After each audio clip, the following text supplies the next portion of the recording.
Bien, pues muchas gracias a todos por venir. Bienvenidos a todos. Vamos a dar comienzo con el primero de nuestros invitados. En este caso, todos lo conocéis. Es una persona muy querida y apreciada dentro del mundo liberal. Se trata del catedrático, profesor titular de la Facultad de Ciencias Sociales y Políticas de la Universidad de Santiago de Compostela, el profesor Miguel Ancho Bastos. Viene a hablarnos sobre la ineficiencia de la administración pública. Profesor Bastos. Muchas gracias, Chivo. Muchas gracias, David. Vamos a ver. Me encanta el tema que me... Hoy no voy a estar anarco, voy a estar así en plan... Voy a hablar de administración pública, pero ahora lo sacaremos. Poca gente sabe que yo empecé mi tesis doctoral es sobre la administración pública. O sea, es un tema que conozco relativamente bien y no era malo en el tema. No acostumbro a alabarme mucho a mí mismo, pero en ese tema lo dominaba bastante bien. Y de que buena parte de mi vida estudié la administración pública y estudiar su funcionamiento. Aún sigo estudiando, sigo publicando temas sobre ella. Pero es un tema que me interesa. Ahora sí que lo enriquezco con aportaciones austriacas y así, mi última publicación fue en esa línea. Entonces, me pidieron amablemente aquí del club de los viernes de Alicante que les hablara de la ineficiencia de la administración. Pues hablaré un poco de la ineficiencia de la administración, después cuando acabe Fernando discutiremos, espero, estos puntos que yo toque, o se puede corregir si no es así. El tiempo de hablar, yo no creo en el tiempo del Estado. Voy a usar tiempo newtoniano. Perdón, no voy a usar tiempo newtoniano. O sea, que el tiempo del Estado, el tiempo objetivo. Hablaré de lo que yo entienda pertinente. Bueno, eso de medir el tiempo en minutos, segundos y de forma objetiva es una de las rasgos también estábamos hablando antes del estado moderno de la metrología. Entonces, prefiero usar lo que yo entienda pertinente puede ser menos del tiempo previsto, más del tiempo previsto, no mucho más también. Les digo que no voy siempre no. Entonces, a ver qué sale de aquí. Primero, no estoy cómodo con el concepto de eficiencia e ineficiencia en la administración. Yo creo que es uno de los problemas de las ciencias sociales que incorpora, de forma acrítica, incorpora elementos de las ciencias físicas o las ciencias naturales. El concepto de eficiencia es uno de ellos. Eficiente es un motor diésel. Eficiente es una cámara de vapor. Pero no se puede hablar de que una administración es eficiente o ineficiente, porque es eficiente o ineficiente ¿para qué? ¿Para quién? Es decir, eso es lo primero que tenemos que discutir. Es decir, lo que hay que discutir, por ejemplo, es la pertinencia de que existe una administración pública determinada. Es decir, vale, hay una administración, yo qué sé, pues de lo que sea, pues de la Dirección General de los Registros y Notariado. Por ejemplo, hay una administración que hace la eficiencia. Pues, primero habrá que ver si tiene que haber notarios y primero habrá que ver si tiene que haber Dirección General del Registro Notariado. No entrar a ese eficiente, no. Una cosa, que haga el mal o que objetivamente cause algún daño, cuanto más eficiente sea, más daño da. No menos daño da. Pues primero hay que ver, ¿es bueno o malo? Eso es una discusión. Que exista una dirección general de cualquier cosa que se nos ocurra, pues de medio ambiente, pues de urbanismo, de notariado, de lo que quiera, que les conozca la administración. Lo primero que hay que preguntarse es, ¿tiene que haberla o no? Pues si no tiene que haberla, si la función que ella presta causa disfunción social, cuanto más eficiente sea, más daño hará, no menos daño hará. Si ponemos un impuesto injusto, un impuesto confiscatorio, por ejemplo, hicimos una sociedad con un impuesto confiscatorio, cuanto más eficiente sea el recaudación de impuestos, más daño social se causará, aunque sea más eficiente desde el punto de vista del gobernante. Entonces, primero, ese concepto, a mí no me gusta hablar de eficiencia y ineficiencia, me gusta hablar de pertinencia o no pertinencia. Entonces habrá que discutir política por política, administración por administración, cuál es pertinente que exista y cuál no. Y es un debate que, digamos, no es el tema de aquí. Yo, bueno, ya saben mi opinión más o menos al respecto. ¿No? Pero digamos que no soy muy partidario de que haya muchas administraciones y muchas cosas de esas. Pero la idea es esa. Entonces ahora es un lenguaje que yo, repito, cuando estudiaba estos temas, estábamos muy acostumbrados a usar. Pues economía, eficiencia, eficacia, excelencia, empezamos a hablar un montón de eso. Habrá que ver si esto hace falta o no hace falta, si es bueno o malo, no hay. Y ese es el debate que nunca hay. Queremos una educación pública eficiente, ¿vale? Pero queremos una educación pública. Esa es la pregunta que hay que hacer. La que sí, otros que no, pero es el debate que hay que tener, no si tiene que ser eficiente o no. Y es el debate que siempre se elude. Ser parte de que las administraciones realmente existentes son correctas, lo que está ya dado es bueno y es necesario que exista, y es bueno que eso que ya existe, que sea eficiente, esto es que consuma relativamente pocos recursos para el servicio que preste. Yo digo, no, espera, a lo mejor una cosa eficiente haciendo daño no tiene próximo. Bueno, pues habrá que discutir eso. Entonces, primero, esa es mi primera advertencia, no es un concepto con el que esté yo cómodo, hablando de eficiencia, ineficiencia, este tipo de ámbitos. Pero ¿por qué las administraciones funcionan relativamente mal o tienen problemas? Que supongo que es el tema de la charla. ¿Cuáles son los problemas que derivan las administraciones? Vamos a ver. Yo los derivo todos ellos del tema del socialismo. No es que España o un país, por el hecho de tener administraciones, sean socialistas, pero sí que en cada país existe un conjunto de ámbitos que están socializados, que son más o menos socialistas, en mayor o menor escala. Por ejemplo, la creación de dinero. La creación de dinero es un ámbito plenamente socialista. Lo crea un banco central, un ente de planificación central, decide cuánto dinero tiene que haber, qué precio tiene que tener, qué calidad tiene que tener, qué es dinero y qué no es dinero. Y es un ente central. La educación le puede pasar algo semejante. La defensa le puede pasar algo semejante. O sea, hay ámbitos en la vida social que están regidos por principios socialistas. No en una economía socialista. Pero sí que esos ámbitos de la vida concreta están regidos por el socialismo. Están regidos por principios socialistas. Esto es de planificación central, de dirección política, de elaboración de presupuestos. O sea, ese tipo de cosas existen. Entonces, yo creo que muchos de los problemas de la administración pública son problemas de socialismo atenuados. Atenuados por el hecho de que nuestras sociedades no son completamente socialistas, hay resquicios de libertad económica, hay resquicios de propiedad, y eso permite que se establezcan cálculos y a su vez informa a la administración pública. Entonces, cuanto mayor sea el ámbito privado de la sociedad, también mejor funcionará la administración pública de ese país, porque los referentes que tiene son de mercado. Pues cuando a la hora de fijar un salario, a la hora de fijar un precio, a la hora de fijar una actuación de elaborar un edificio, tienen más referentes de mercado que aquellas sociedades que tienen un elemento más socialista. Entonces digo, no es que una administración pública sea socialismo, sí que son espacios de socialismo, islas de socialismo en un mar de mercado. Eso es lo primero que hay que tener. Entonces, para mí, en la afirmación que les hago, que los problemas de la administración pública son básicamente los mismos que tiene una economía socialista de planificación central, solo que muy atenuados, precisamente por el factor que les estoy diciendo, porque tienen elementos de referencia y de comparación en el resto de la sociedad. ¿Cuáles son los problemas derivados del socialismo? Primero, como ustedes estudian estos temas, supongo, es la imposibilidad del cálculo económico en una economía socialista. Entonces, ¿saben? Desde Mises, desde Max Weber o desde el grandísimo Boris Grothus, ese tío me dio la idea, es un libro, por desgracia no está traducido, pero es un libro que me encanta. Economic Planning en Soviet Russia, planificación económica de la Unión Soviética, es un libro fantástico, en muchos aspectos superior a Mises, me parece.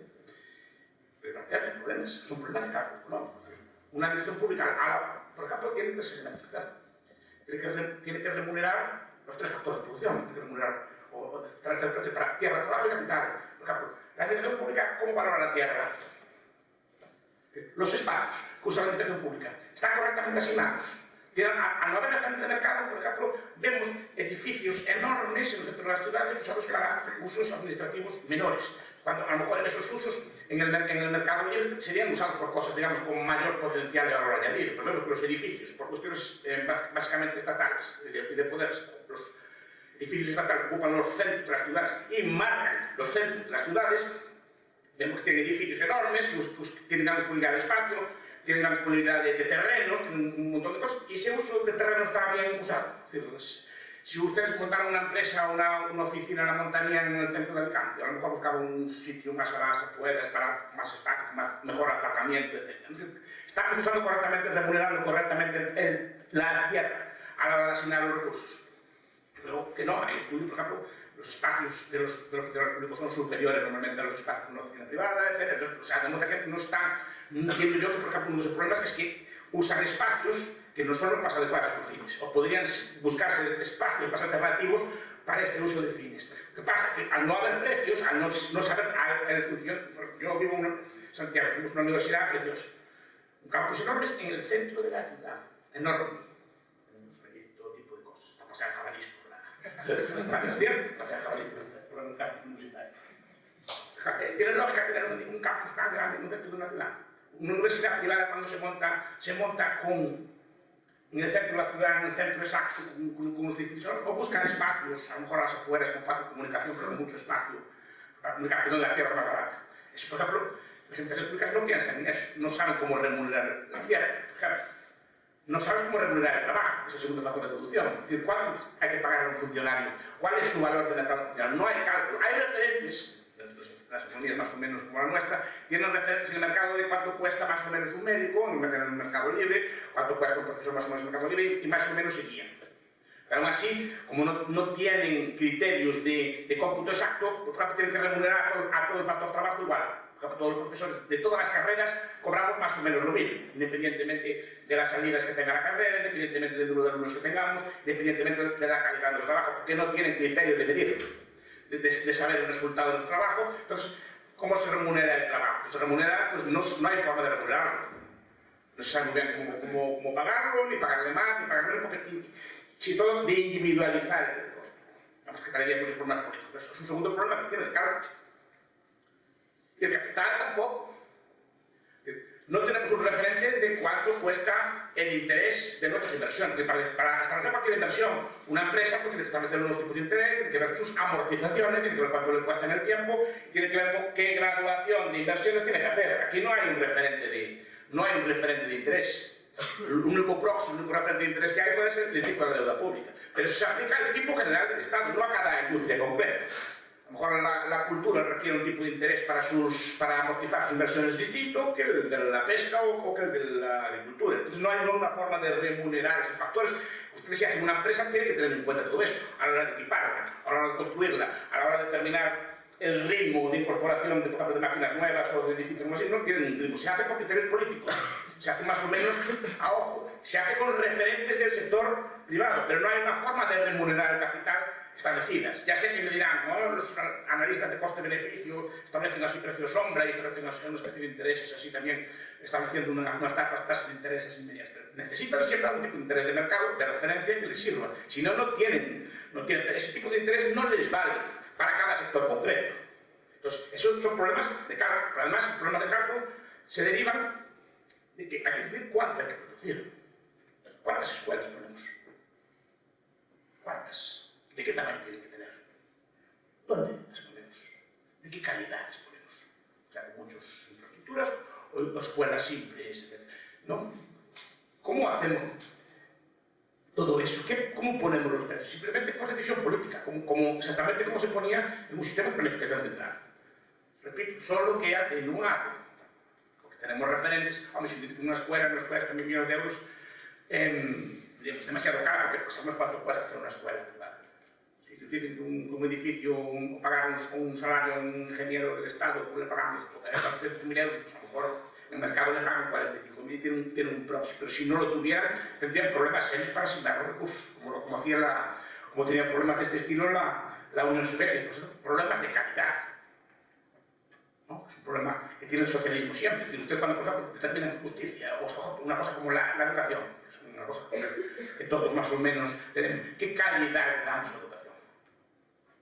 ¿Cuál es la calidad correcta? Pues que no todo el mundo demanda la calidad. Ustedes cuando van a comer, a salir de aquí, cada uno de ustedes demanda una calidad distinta. Pues uno se apaña con un bocadillo, prefieren gastar dinero en una comida más barata y tener dinero, por ejemplo, para más ropa o para ahorrar para el coche. Otras personas valoran mucho el alimento, valoran mucho ese tipo de bien, quieren gran calidad en el alimento y a lo mejor no quieren tanta calidad en la ropa. Pues en la educación pasa lo mismo. No todos queremos la misma cantidad de educación, ni queremos la misma calidad de educación, ni estamos dispuestos a pagar los mismos precios por la educación. Ese problema lo tiene. ¿Cómo hace un ente estatal, una empresa pública o una empresa de un servicio público? Pues presta el servicio simplemente por el criterio que ella entiende pertinente. Que puede ser muy alto, puede ser muy bajo y para algunas personas puede ser el correcto. Pero es muy difícil que se pague a todos. Por eso tiene un problema de funcionamiento las administraciones públicas.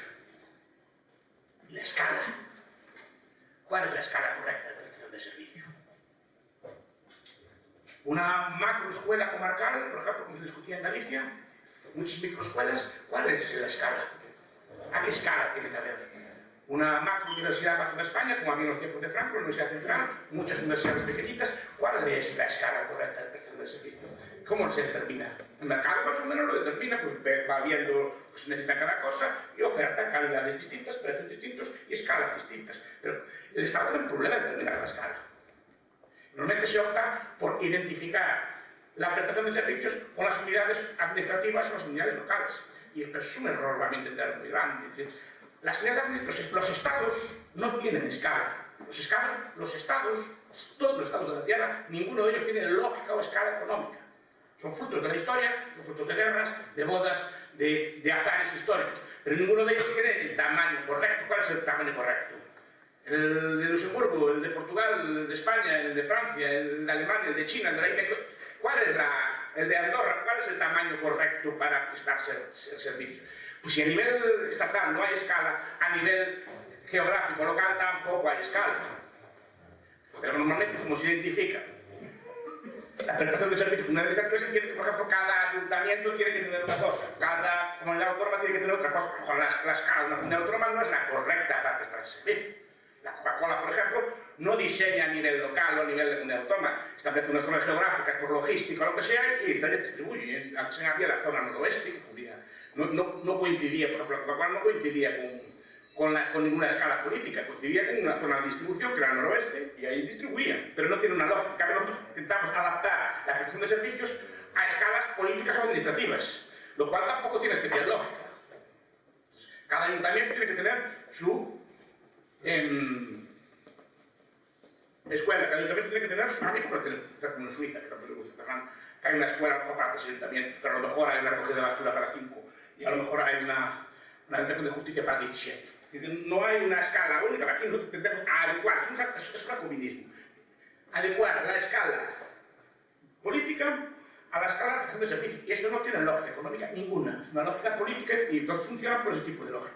Y es un problema que tienes a la hora de prestar servicios. El cálculo, cómo determinas todas estas cosas que te decimos. ¿A qué precio venden los servicios?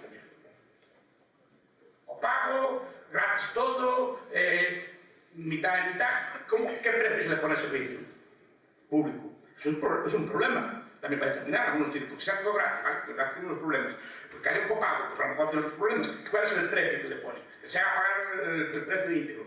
Pues también, ¿cómo determinas cuál es el precio, la cantidad, la calidad, otras cosas? Son problemas que tiene cualquier economía socialista y que tiene, repito, de forma atenuada las administraciones públicas. 2. El segundo problema del socialismo es el problema de los incentivos. El primero es irresoluble, el cálculo es bastante irresoluble. Tienes que recurrir a comparaciones con otros sectores. Siempre digo, ¿ustedes jugaron a las cartas al póker alguna vez? Jugaron, ¿no? ¿Jugaron con dinero? ¿Alguna vez? Y a veces jugaron con botones y con cerillas, ¿no? ¿Sí o no? ¿Se juega igual? Ah, no se juega igual. Porque cuando juegan con ustedes con dinero de verdad, llevan los beneficios y asumen las pérdidas. O sea, calculan a la hora de prestar el servicio. A la hora de jugar, que puedo prestar mucho o puedo ganar mucho. Ustedes deciden a la hora de jugar. Cuando juegan con botones, o sea que no ganan ni pierden, juegan de otra forma, ¿verdad? El arquitecto político le pasa algo semejante. Juegan con botones. ¿Qué quiere decirse? Que el gerente o el administrativo no gana ni pierde. Nada es real. Es un poco de prestigio o un poco de... que tampoco es especialmente agradecido. Es decir, no hay un reconocimiento así. Normalmente no se juega nada al gestor. No se juega nada al gestor porque si gana mucho dinero su empresa no va a cobrar mucho más. Un director de un instituto, un director de un cosa, si tiene unos niños excelentes, le dan una paga, le dan un sobre, le dan algo así. No le dan lo mismo que le dan una palmada de la espalda. ¿No? Si lo hacen muy mal, normalmente irá mejor. Hay una ley. Hay una ley política que la planteó un viejo también así, un liberal clásico, se llama Aaron Milnowski. Es decir, que la administración pública normalmente tiene la lógica de incentivos perversa, porque es cuanto peor mejor. Y es una lógica de funcionamiento en el sentido de que, por ejemplo, yo lo leí hace poco. Santiago, por ejemplo, en mi ciudad, pues, tiene una tasa de crimen muy baja, por 1000 habitantes. ciudad era, pues, si era Valencia o de Sevilla o así, pues tenía la tasa más alta de las ciudades de España. ¿Cuál fue el premio que llevó la policía de Santiago y qué castigo llevó la policía de Valencia por hacerlo tan mal? ¿Qué premio creen que llevó el de Santiago por hacerlo tan bien? Supongo que algo tendrá que ver la policía en esa seguridad, ¿no? ¿Qué premio llevaron la policía de allí? ¿Y qué castigo llevaron los de Valencia por hacerlo tan mal? ¿Qué cree que pasó? Lo quitaron la policía de Santiago y lo llevaron para allá. Ese fue el premio que llevaron. Si lo haces bien, ¿qué te hacen? Te premian o te sancionan. No, es una lógica de funcionamiento. La explica muy bien Bildavsky en sus obras. Y tiende a funcionar así. Normalmente las cosas que funcionan bien se les recorta. Se entiende que pueden apañarse, que pueden funcionar bien, etc. Y a que funcionan mal, no, mira que mal está aquello, hay que invertir mal. La lógica es inversa. Entonces, funcionan este tipo de lógica. Entonces, juegan con... Es como jugar con los Playmobil, así, como jugaba yo así de pequeño, con los clics, así como que los que había antes. No, juegan así, las mueves cosas, pero no te juegas nada, de verdad. No tienes batallas que montaba yo en mi casa. Siempre, de los del sur, siempre, de crisis del norte, de la guerra de secesión. Ese era un juego, ganaban siempre los míos, no me jugaban nada. Pues esto es algo semejante. Semejante con decir, bueno, con ciertos matices, pero claro, no realmente el gestor, ustedes seguramente algunos de ustedes son gestores públicos, saben que no se juega nada en eso, que si lo hace bien no se lo van a premiar, muy probablemente le hagan un tipo de cosas de estas, y si lo hace mal tampoco le pasa nada a usted realmente. En cambio, si ustedes juegan las cartas de verdad, juegan de otra forma. Y esto es lo que le pasa a la administración pública. Es que no hay... Esto lo explica Mises en un libro fantástico, es uno de los libros más desconocidos de él, que se llama Burocracia, que analiza todos los elementos de cálculo, de funcionamiento del mercado aplicados a las administraciones públicas. Yo creo que es un clásico libertario desconocido. Y para mí es un libro de los mejores de él. La burocracia. Está traducido hace mucho tiempo, creo que está reeditado hace poco. Y explica estos elementos. Las administraciones públicas no tienen criterio de beneficio ni criterio de pérdida. O sea, las administraciones públicas tenemos un déficit en tal ayuntamiento o en tal instituto, tiene déficit. O tiene superávit. Eso no quiere decir que sea buena o mala gestión. Porque los beneficios o las pérdidas en la administración pública son beneficios o pérdidas contables. No son beneficios o pérdidas catálogos, no son beneficios o pérdidas reales. ¿En qué sentido? Yo les doy a su centro médico, a su instituto, a su juzgado, les doy 1 millón de euros para gastar este año. Y ustedes gastan 900.000. Dice que buen gestor que tiene un superávit de 100.000. O al revés. Les doy 800.000, pero gastan 700.000. ¿Cuál es el mejor gestor? El que lo hace más barato, que hace unos 700.000, pero se pinta como si tuviera un déficit. Todo depende del dinero que le dan al principio. Le dan mucho dinero al principio y aún gasta menos que buen gestor. Esto es el vídeo que tenéis vosotros de la crisis. ¿Sabes? Estás hablando allí mucho. De la bancarrota, lo dices muy bien. Tenían tanto de las administraciones que no sabían ni cómo gastarlo. Y eso no quiere decir que fueran buenos gestores, que Zapatero llegó a tener superar. Pero eso no quiere decir que Zapatero en su momento fuera un buen gestor, sino que tenía tanto dinero que no lo daba a gastar. Es muy distinto. Eso no será buena gestión. Si yo gasto dinero infinito y gasto un poco menos de ese infinito, no quiere que sean buenos gestores. Son buenos gestores si yo les doy poco e intenten hacerlo lo más rápido posible, aunque tengan un pequeño déficit. Es adecuarse a los recursos. Eso las administraciones públicas no quieren ese criterio de beneficio de pérdida. Simplemente miden contablemente si en las cuentas de lo que le dieron y lo que gastaron le da beneficio. No están hablando de buena gestión. Estamos hablando de beneficios y pérdidas contables. Entonces, ¿qué problemas de incentivo tenemos? Por ejemplo, que no hay ningún tipo de... Al no poder calcular la productividad de cada persona, ni medirla de forma objetiva, ni saber exactamente cómo funciona cada persona, recurrimos a criterios también contables. Tantos enfermos, cuidados. Yo atendí 250 alumnos el mes pasado, tal, bien. ¿Los atendió bien o atendió mal? Solo me pueden medir lo que yo hice, en términos cuantitativos, pero no tienen menos cosas. Y sobre todo, el rendimiento no tiene ninguna relación, por ejemplo, con la remuneración o con los ascensos. Es más, hay un señor, no sé si lo conocen ustedes, se llama Alejandro Nieto, es un profesor de Derecho Administrativo, que estudia mucho la administración, tiene unos libros preciosos explicando todas estas disfunciones de forma muy sofisticada, se llaman El desgobierno de lo público. Es un libro muy bonito. Entonces le va explicando todo este tipo de cosas, como si una administración pública se lo hace usted bien, lo más probable es que no lo ascienda, porque se convierte en un ser imprescindible. Entonces hay que ascender a quien no se puede prescindir de él, no hace prescindir de él. Si lo hace usted muy bien, probablemente tenga el doble de trabajo. Usted es un profesor, que es el sector que conozco yo, que es muy amable, muy agradable y todo está todo el mundo con usted. Si tiene un profesor huraño que no les habla o así, pues ese profesor trabaja menos porque nadie le quiere ir a ver. Lo mismo pasa con los médicos, lo mismo pasa yo creo en cualquier otro sector. Así que el incentivo es perverso. Si lo haces bien, normalmente te cargas de trabajo.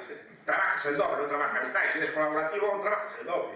Entonces, claro, este tipo de cosas que generan unos incentivos muy perversos. Yo no creo que la administración pública esté cobrada por vagos, o sea, así a priori. Yo creo que la administración pública está cobrada de una gente excelente. Yo creo que es el sistema de incentivos lo que los hace vagos. Yo veo en mi trabajo, supongo que en los demás, en los suyos, que trabajan en la administración, ve que entra gente muy voluntariosa. Mi experiencia es esa, gente muy voluntariosa, con muchas ganas de aprender. Pero el propio sistema te va diciendo, mira, no te esfuerzas, porque te esfuerzas, no vas a llevar premio, normalmente vas a llevar castigo. No se remunera, porque no hay ningún criterio de recompensa. Ni lo hay y seguramente no lo puede haber. No lo puede haber. En todo caso es negativo, pero no lo puede haber porque no hay una medición. Este lo hizo bien, vamos a recompensarlo. No hay ningún tipo de recompensa, no hay ningún criterio de recompensa. Y es lógico que no lo haya, eso lo entiendo. Si hubiera un tipo de recompensa subjetiva, las administraciones públicas son entes políticos. Y eso hay que tenerlo siempre en la cabeza. Siempre yo en los libros de texto, la administración pública es una cosa técnica, no, mucho conocimiento técnico.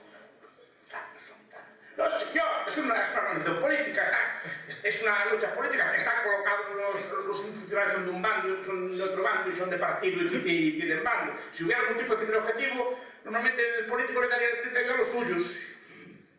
Le daría el complemento a los suyos y no se lo daría al otro. ¿Cómo se mide el rendimiento?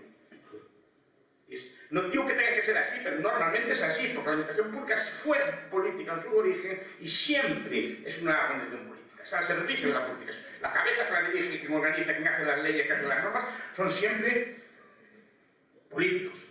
Entonces, estos incentivos que llevan, retrasos, colas, que es lo que llamamos, lo que entendemos todos por ineficiencia administrativa. Y son derivados de este sistema de incentivos, incluso la corrupción, por ejemplo. La corrupción también es derivada en buena medida de este tipo de sistemas, de la carencia de empleo. La corrupción histórica, por excelencia, fue la concesión de servicios. Entonces, ya vemos en la Biblia como... No hay ninguna corrupción que tengamos en España que no inventaron los romanos antes. Los romanos eran mucho más sofisticados. No hay nada que inventaran ellos. Cuando digo nada es nada, todo lo tienen inventado. Solo lo hacemos por WhatsApp. Lo hacemos así por WhatsApp. Hay que grabado todo el pueblo romano, mandaban un recadero, mandaban otras cosas. No los pillaban tan fácilmente. Séneca, grandísimo corrupto, Cicerón, grandísimo corrupto. Aún pasan a la historia como hombres, ¿saben? Porque nunca los pillaron ni en un sumario de estos modernos, de la UCE, de la Operación Orquesta. ¿No? Pero pasaron a la historia, saben los historiadores que eran grandísimos corruptos todos. Entonces, siempre se hacían en la concesión de servicios. Por ejemplo, los romanos vendían los impuestos a los publicanos famosos. Ahí tenemos en la Biblia San Mateo, si no me equivoco, que era famoso publicano, era el ganador de impuestos. O en las obras públicas o en los ejércitos. ¿Qué pasa? Al ser bienes raros, nadie sabe muy bien cuánto cuesta una carretera. Nadie sabe muy bien cuánto cuesta así hacer un rifle o un tanque. Ese tipo de bienes, al no haber precios de mercado, es muy fácil llegar a acuerdos y ganar comisiones. Y en su caso, los romanos lo tenían claro, siempre se hacían así, y los austrios también. Los austrios también eran una banda de corruptos terribles. Hay un libro muy bonito del profesor Bernal, un catedrático de Historia de Sevilla, se llama España Inacabada, que se lo recomiendo, como los corruptos, como las corrupteras que hacían los austrias. La edad de oro del Imperio Español. Los austrias mayores. ¿No? Pero esa es la idea. ¿De qué derivan todas las cosas? Precisamente que no hay precios, no hay costos, no hay incentivos. Muchas veces la corrupción es como una especie de grasa. Y se usó históricamente como una grasa que lubrica, y tan lenta que iban las cosas, tan lentos que iban los permisos y tan lentas las cosas para hacer trabajar a los funcionarios, se usaba la corrupción para hacerlos trabajar. La corrupción algunas veces fue incluso una defensa de los ciudadanos frente a la administración pública. Fue una defensa, sí, en el sentido de que por lo menos hacía que las cosas se hicieran. Si no, les metía un incentivo antiguamente a la gente a moverse. Entonces, por eso había aquello de las astillas judiciales, había un montón de corrupción de este estilo que derivaban de un mal sistema de precios y de un mal sistema de incentivos. Entonces, así conseguías mover las administraciones. Hernando de Soto y Garci, en su libro El otro sendero, hablan de esto. Creo que es en El otro sendero. Hablan de esto. Ellos intentan abrir una empresa en Perú legalmente. O sea, contratan un grupo de estudiantes de derecho y así de estas cosas, los pone a vamos a hacer una empresa ficticia pero legal. Y demuestra que no se puede. Aún tardando lo que hiciera falta. No se puede. No se puede hacer sin corrupción. Lo dicen ellos. Y entonces, en ese aspecto, estas prácticas corruptas, viciosas, etc., son derivadas también de este sistema de incentivos. Es mucho más probable que haya corrupción en una empresa pública que en una empresa privada. Una empresa privada, por definición, ya no hay corrupción. Porque la empresa más o menos gasta el dinero como quiera. Aquí se entiende que tiene que haber un dinero gastado en un uso, pero no se sabe muy bien cuánto cuesta ese bien. De ahí deriva todo este tipo de problemas. ¿Cuánto cuesta una concesión administrativa, por ejemplo? Los escándalos de Barcelona eran por concesiones de empresas de la basura, de cosas así por el estilo. Están discutiendo, no es cierto, no que yo no me meto en este tipo de cosas. Pero el formato me suena, el formato ya lo usamos los romanos. O sea, es siempre la misma forma. Yo te doy la concesión de una basura por un precio, por una cantidad determinada, tú acabas de dar una comisión. Siempre fue así. Los astros, los romanos, el marqués de Salamanca en el siglo XIX, que siempre fue la misma. Y deriva precisamente de ese funcionamiento, de esa carencia absoluta de precios o de indicadores de saber cuánto cuesta una cosa. Como la gente no sabe cuánto cuesta una cosa, cuánto cuesta un tanque. Miren lo que hizo Trump el primer día. Se quejó de que el avión ese que tiene él costaba $4.000 millones y cuando rebajaron. Pero hasta el momento a todo el mundo le parecía muy bien tener un avión de $4.000 millones. Porque nadie sabe cuánto cuesta un avión.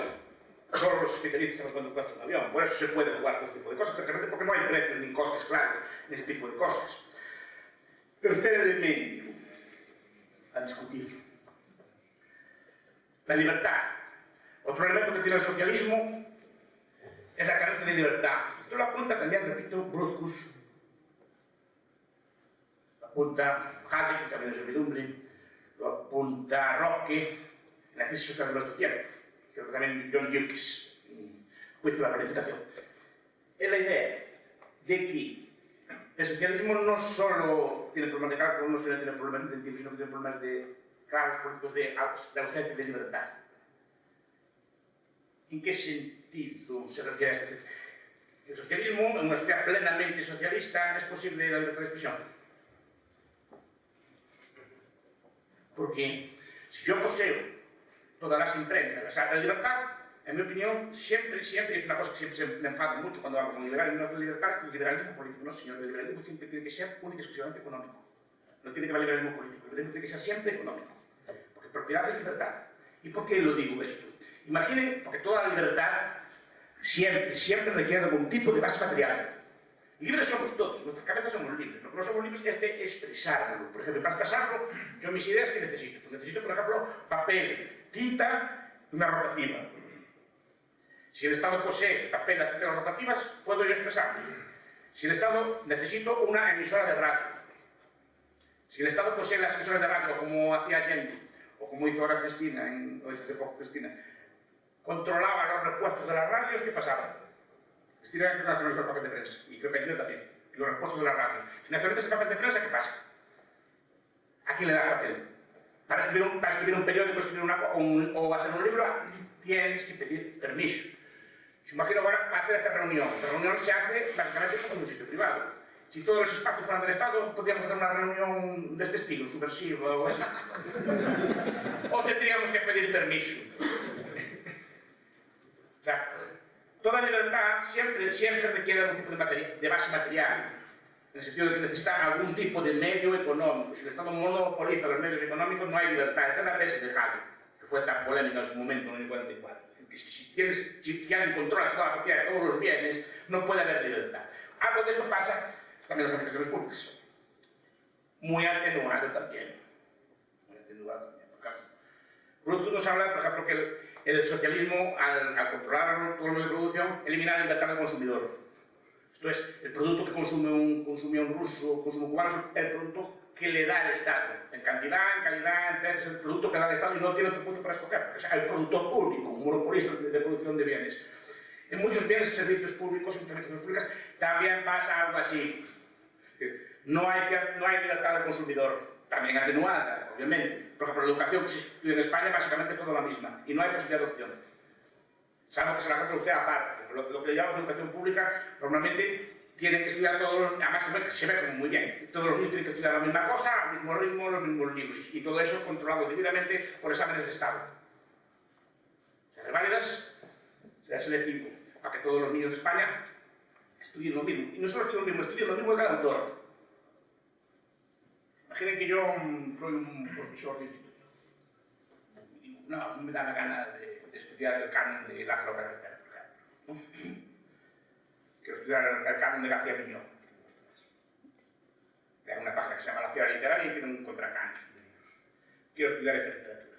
O no me apetece estudiar el canon idealista de filosofía, quiero estudiar un canon hedonista de filosofía. Asenti, grandísimo tachista. Yo voy a estudiar otra cosa. ¿Qué me pasaría? ¿Sería prohibido? No, ¿qué me pasaría? ¿Qué me dirían ustedes, los estudiantes, qué me dirían sus padres? Oiga, señor, que mi hijo quiere estudiar medicina o quiere estudiar bioquímica, haga el favor de estudiar lo que entra. ¿Sí o no? Sí, no, usted la libertad de cálculo, la hay. Pero hagan la prueba. No está prohibido, podemos enseñar, pero hagan la prueba. Si no, no entra. De Platón, se sabe que va a entrar Platón y se sabe lo que va a entrar de Platón, precisamente para que los niños solo estudien eso de Platón, para eso está pensado. En otros países así, yo miren el modelo francés, así, no hay libertad de elegir. Lo mismo pasa con la justicia, lo mismo pasa con la defensa, lo mismo pasa con cualquier servicio público monopolizado. Básicamente tienen que aceptar el servicio público que les dan. A veces, repito, que está muy atenuado porque hay formas de buscar esos bienes por fuera. Pero básicamente la educación, lo que se llama la educación formal, la educación reglada, es monopolista, en el sentido de que lo que certifica, lo que da títulos, lo que habilita para poder seguir estudiando son los contenidos, sea público o sea privado, escuela concertada, todos tienen el mismo currículum. Estudian de forma distinta, con una receta, pero básicamente lo mismo. Entonces, ahí se da el elemento de que hay cierta falta, muy atenuada, repito, de libertad del consumidor a la hora de coger el producto. Porque no puede coger una educación de una determinada calidad, usted de otra, yo de otra. ¿No? ¿Por qué no se puede escoger ese bien? En la comida lo hacemos, en el vestido lo hacemos, en muchas cosas, en los automóviles, más o menos lo hacemos, no podemos hacer una educación. Porque tiene este elemento. Entonces, no hay libertad del consumidor. Tampoco hay libertad empresarial.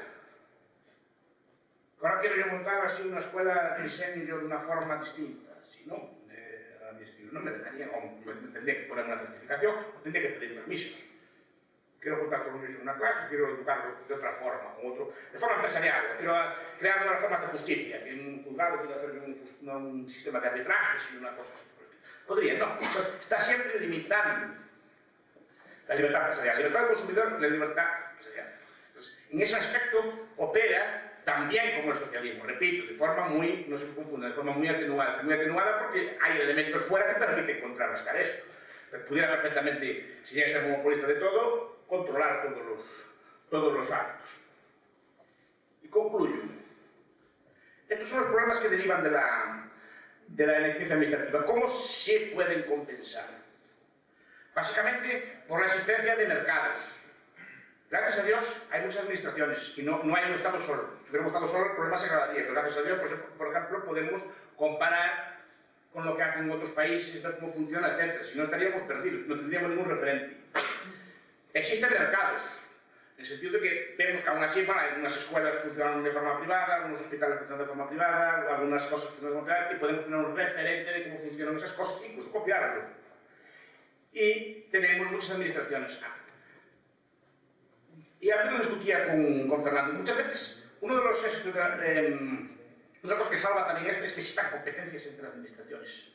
Incluso a mí me gusta mucho la redundancia y la duplicidad. Eso es un concepto que, por ejemplo, hace el informe CORA, el informe que sacó la racionalización administrativa la administración española, pues eliminar duplicidades, eliminar así como escalones administrativos. No, hay competencia entre ellos. Hay muchos sitios donde va, por ejemplo, las policías, que antes hablaba con David, las policías, es un sitio donde hay redundancia, gracias a Dios. Gracias a Dios, que decir, hay muchas policías. Local, económicas, que hay, española y Guardia Civil. Es decir, que si hay 3 o 4 policías, menos mal que hay una. Si hubiera una sola, no, funcionaría mucho peor porque no tendría ningún parámetro de comparación. Por ejemplo, las redes de bibliotecas también son así. Hay redes de bibliotecas universitarias, redes de bibliotecas del Estado, redes de bibliotecas autonómicas, redes de bibliotecas locales. Y funcionan cada uno en su ámbito, porque ¿qué pasa? Si pusiéramos una red de bibliotecas, por ejemplo, como la universitaria a nivel local, pues no se adecuaría. Yo muchas veces, voy a bibliotecas locales, donde hay muchos niños jugando y tal, pero tienen unas cosas que a mí me gustan y a los niños les gustan y yo disfruto allí con este tipo de cosas. Cuando quiero libros más sesudos, voy a una biblioteca universitaria. Pero si todas las bibliotecas fueran universitarias, estaríamos excluyendo a mucha gente. Es bueno que haya competencia. Y además, este tipo de competencia genera precios, cosas por el estilo. Si hubiera una televisión sola en España, ¿cómo podríamos hacer esa escala barata? No se acuerdan cuando la televisión española era una sola. Mira, así en España por la noche. ¿No? Y empezaba con carta de ajuste y aquellas cosas que salían. Decir que costaba muchísimo. ¿Cómo empezamos a saber que costaba muchísimo? Cuando empezaban a aparecer televisiones privadas. Cuando empezaban a aparecer televisiones autonómicas. Entonces empezamos a ver que hay varias administraciones que compiten y tienen por lo menos benchmarks. Tenemos parámetros de referencia, si no tendríamos ningún tipo de parámetro de referencia. Siempre se nos pone de modelo la administración francesa. Yo creo que es un error muy grande tomar de modelo la administración francesa. Acá hay que tomar de modelo la administración suiza. Es absolutamente barroca. No tiene una lógica geográfica, sino que superpone un montón de administraciones. Hay una administración para la educación, hay otra administración para la justicia, otra administración para la sanidad. Cada cantón tiene sus leyes fiscales, tiene sus cosas, y todas compiten y todas se llevan bien. Ahí está la gracia. Tenemos la idea de hacer, como hacían los jacobinos, una administración cuadriculada y única. Por cierto, todas las administraciones que rescataron son todas administraciones únicas. Todas las administraciones que se rescataron de esta crisis fueron todas administraciones únicas. Portugal, Grecia, Irlanda. Ninguna de ellas tiene autonomía, ninguna de ellas tiene así muchas cosas. Y por tanto son eminentemente despilfarradoras, porque no sabes si están gastando bien o mal, no tienen ningún tipo de referencia. Bueno, ¿qué les queda? Hablo con Fernando y después ya discutimos si quieren.